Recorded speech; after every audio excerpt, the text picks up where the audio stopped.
করছি। ফোনটা তোকে তুলতে কি আমার কাছে ছিল? হ্যাঁ, তুই জানিস না ফোন কিনেছি আমি কত মেহনত করে, কিন্তু ফোনটা যে কোথায় থাকে তোর কি বিবেক জ্ঞান নেই? কি বিবেক থাকবে? ফোনটা তো সবসময় আমার বাড়ি বাড়ি দিয়ে থাকে, তাই আমি কি করে হ্যাঁ রে, তোকে যে রিসিভ করছি, তোকে না ফোন তুলিস নি, গুলি খেলাতে ব্যস্ত ছিলি নাকি? মার বাচ্চা! রাজামশাই কি বলবে? আর তোর বুদ্ধি জ্ঞানটা নাই, ওর থেকে তুই 2 বছরের বড়, তুই কোথায় ছিলি? তোর গুলি খাইতে যা। ওরে বাবা, ও বাজানোর দল, তোমাদের আসতে এত বিলম্ব কেন? আরে তোমাদের আসতে এত বিলম্ব কেন? রাত্রে 9 ঘটিকে আসার কথা ছিল, তাই এখন 11টা বাজতে চললো। অনেক দূর থেকে এলাম, প্লেটের ব্যবস্থা নাই, চায়ের ব্যবস্থা নেই।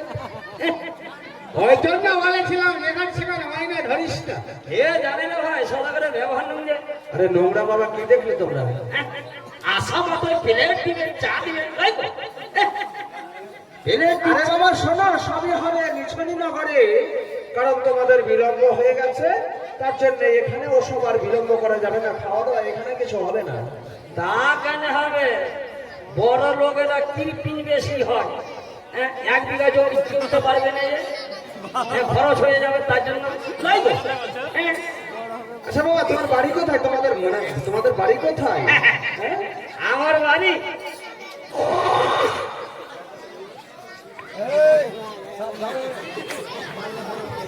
শরীরটা দুর্বল হয়ে গেছে তো, তার জন্য এটা হচ্ছে। ও দাদা, বাড়ি কোথায়? আমার বাড়ি হচ্ছে ভাতার। ভাতার ভাতার? ভাতার বলে কোনো গ্রাম রয়েছে বাবা? হ্যাঁ, আছে তো। গ্রামের নাম ভাতার? হ্যাঁ, বর্ধমান ডিস্ট্রিক্ট গিয়েছেন? কয়েকবার গিয়েছিলাম। হ্যাঁ, বর্ধমান ডিস্ট্রিক্টে মানে ঘুষপুরা স্টেশন আছে, ওইখানে নেমে পুরীতে যেতে হয়। গ্রামের নাম ভাতার? আর বলছি তোমার বাড়ি কোথায়? আরে বাবা, তুমি একদম কেমন কেমন লাগছে আমায়, তোমার মুখের দিকে বুঝ।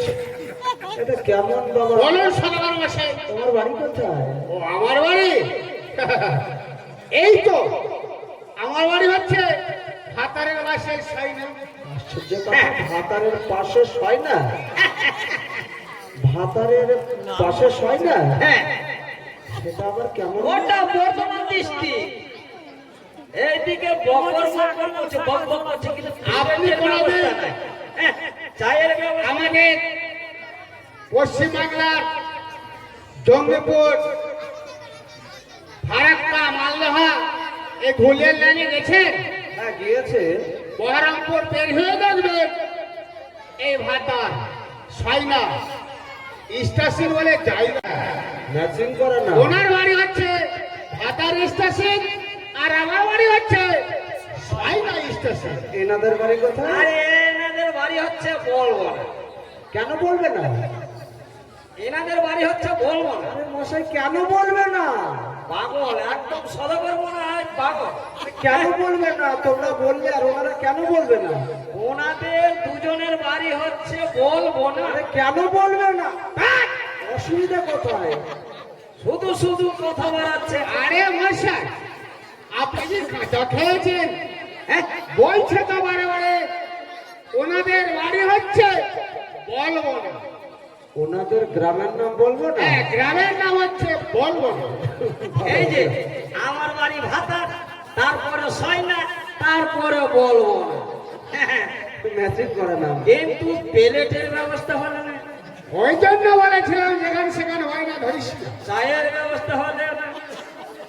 কে জানে না ভাই? শোনো বাবা, এখানে ওসব কিছু হবে না, তাই তোমাদেরকে বলছি আমি, এসে গেছে যখন আর বিলম্ব করা সম্ভব নয়, তাই তোমরা খুব ভালো করে বাজনা বাজাবে, এমন সুন্দর করে তোমরা বাজনা বাজাবে যেমন আমার তোমাদের বাজনার তালে তালে আমার প্রজাবৃন্দগণ সবাই নাচতে শুরু করবে।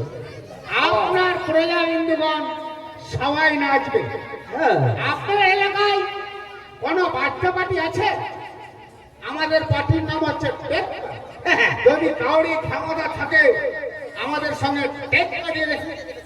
টেক্কা পাটি ও দাদা পরে দেখা যাবে। ও দাদা বাইকটা পাটি, হ্যাঁ বলছি আমরা একটা বাইকটা বাজাই যেমন তেমন, তবে আপনাদের সঙ্গে টেক্কা দিয়ে আমরা দিতে পারবো না। পারলে ক্ষমতা থাকলে ধরে যান। ফিরে যাও, ফিরে যাও। হ্যাঁ, হ্যাঁ, ফিরে যাও। আরে বাজাও না বাবা, খুব সুন্দর করে বাজাও। দেখো তোমাদের জন্য বাজাও না দাদা, বাজাও না দাদা। প্রজাবেন্দগণ সবাই মুখ মানে চেয়ে রয়েছে। আপনি সদাগর মশাই তো, তার জন্য সম্মান দিচ্ছি। আমরা হচ্ছি বাজানদার। হ্যাঁ। বাজনা সম্বন্ধে আপনি কি জানেন? আগে ঢোল চুম্বন, তারপরে ঢোল বাজানো। যদি ঢোলটা ফুটে যায়, আরে বাবা এর মধ্যে ঢোল চুম্বন করতে হবে। আমরা কত কষ্ট করে একটা নতুন ফল কিনেছি, হ্যাঁ, আর যদি ফল ফুটে যায় আপনি কি যা কথা হয়েছে বয়না হয়েছে তার একটু বেশি টাকা দেবেন? ঠিক আছে বাবা, আমি ব্যবস্থা করছি। বলে কোথায় দাসগণ? চায়ের দাসগণ ব্যবস্থা নাই, প্লেটের ব্যবস্থা নাই। ওই জন্য বলেছিলাম যেখানে সেখানে বয়না ধরিস না। হ্যাঁ? চা খাবি আর খাইছি না, দোকানে কিনে খেতে হবে ব্যবহার।